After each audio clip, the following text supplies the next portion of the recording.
Bonjour, aujourd'hui je vous montre une Hurley Brownstone. C'est une petite nymphe. C'est monté sur un hameçon 96-72. Numéro 12, ça peut être un numéro 14 aussi. Ça peut être jusqu'à un numéro 16. J'utilise un fil camel. Ça peut être un fil tan aussi. Donc la première étape, c'est on installe le fil sur la hampe de l'hameçon. Donc on se rend jusqu'à l'arrière. L'excédent. On s'assure que notre fil, on l'a arrêté entre la pointe et le hardillon et on fait un petit monticule parce qu'on veut mettre deux bio-doigts. Donc, je fais toujours un petit monticule pour m'assurer, on voit un petit peu mieux là, comme ça. Ce monticule-là va m'aider à garder mes deux bio-doigts bien séparés. Alors, on prend la couleur brun. Et on prend les petites fibres sur le bout de la plume. Parce que la mouche est quand même assez petite. Donc j'installe le premier. On s'assure, quand on installe les bio-doigts, on s'assure que le dessus, faut regarder, que le dessus de la plume soit exposé vers nous. Donc on coince, on va placer le fil.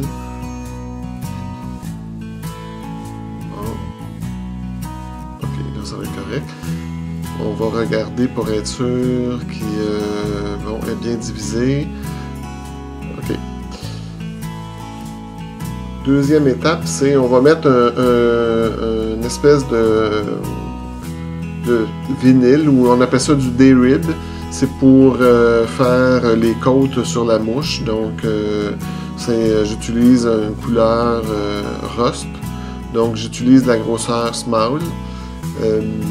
Et je l'installe sur la hampe, sous la hampe de l'hameçon ou sur le côté, et j'en mets tout le long de l'hameçon, donc pas uniquement à partir de l'arrière, parce que je veux avoir un corps uniforme, donc c'est pas facile à installer là.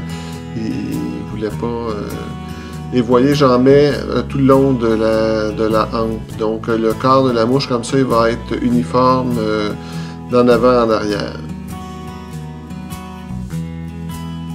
Côté, il y a un des côtés de ce matériel-là qui est plat, un côté qui est bombé. C'est pour ça qu'on l'appelle le day-rib. Ça ressemble à un D majuscule, la forme si on veut. Donc ensuite, je vais utiliser de couleur match brown. Je vais utiliser du lapin, un dubbing de lapin. Donc match brown, on sait, c'est quand même assez pâle. Donc on en met un petit peu sur le fil et on va l'enrouler jusqu'aux 2/3 environ de l'hameçon. Donc on y va comme ça, par petites pincées successives, c'est l'idéal. C'est comme ça que je fonctionne. Puis même s'il y a des fibres qui sont un petit peu au-dessus, là, on va faire le ménage après. Donc encore une autre pincée. Voilà.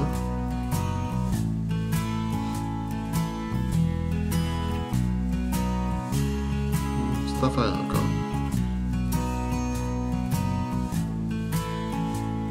On doit réserver un espace à l'avant de la mouche pour le thorax.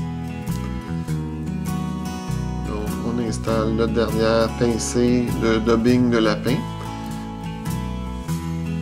Et on va commencer à installer le day-rib. Je suis à l'envers.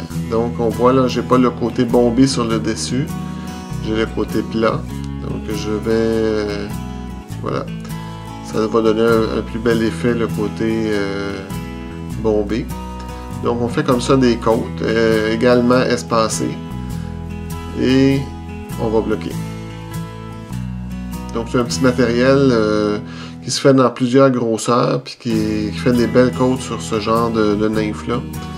Donc sur mon YouTube, j'en ai mis un autre qui est la couleur noire. Donc sur une plume de dinde motelée. Une plume de dinde motelée que je prends habituellement pour faire des Maude-le-Minot.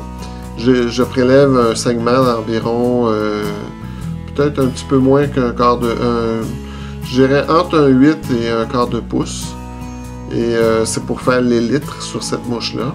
Donc, ça vient rechercher les couleurs du March Brown, si on veut. J'ai choisi une plume, il y en a des plus foncées, là, j'ai choisi une plume quand même assez pâle. Par contre, le thorax, je vais installer un dubbing assez foncé, donc brun chocolat. Donc, j'installe ça sur... pour faire un thorax assez dodu. J'aurais pu utiliser aussi une laine mohair, parce que ça fait comme des petites fibres aussi. Mais j'aime bien la recette originale, c'est un dubbing de lapin. Donc, je vais en réinstaller encore un petit peu. Là. Excusez, mon dubbing est... J'ai eu de la misère à récupérer mon dubbing. Bon, alors je vais construire comme ça par petites pincées successives. Ça donne rien de faire... souvent, l'erreur qu'on fait les débutants, c'est qu'on met beaucoup de dubbing en même temps. On est mieux de faire des petites pincées, on les enroule une par-dessus l'autre, ça fait un travail beaucoup plus... on contrôle mieux notre travail avec des petites pincées. Donc on y va successivement comme ça. Et encore un petit peu, parce qu'on le veut quand même plus gros que le corps, le thorax. Il faut qu'il soit vraiment, il y a une différence.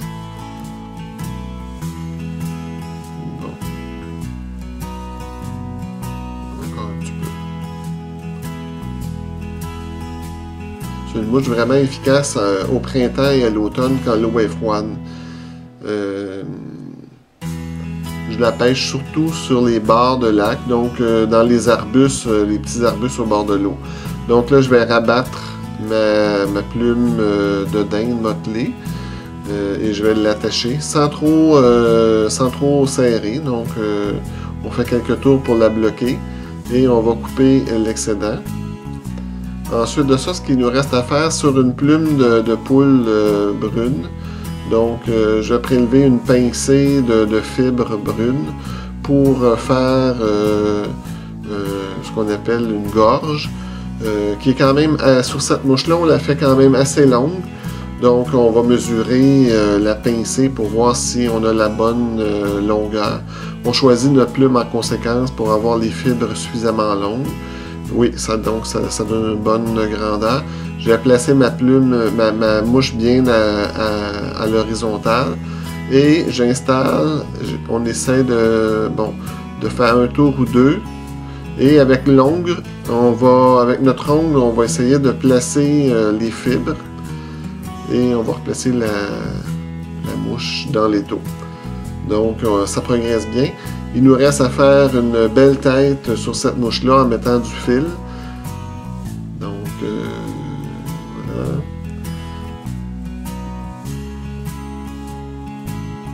On en met quand même pas mal.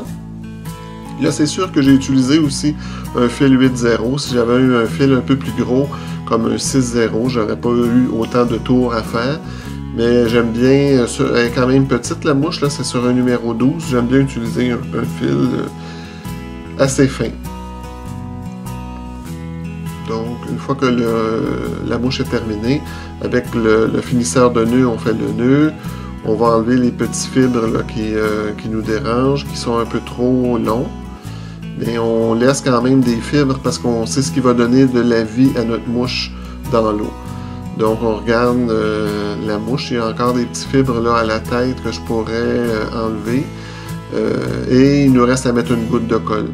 Alors une petite mouche bien intéressante et je vous souhaite une bonne saison de montage en attendant notre saison de pêche.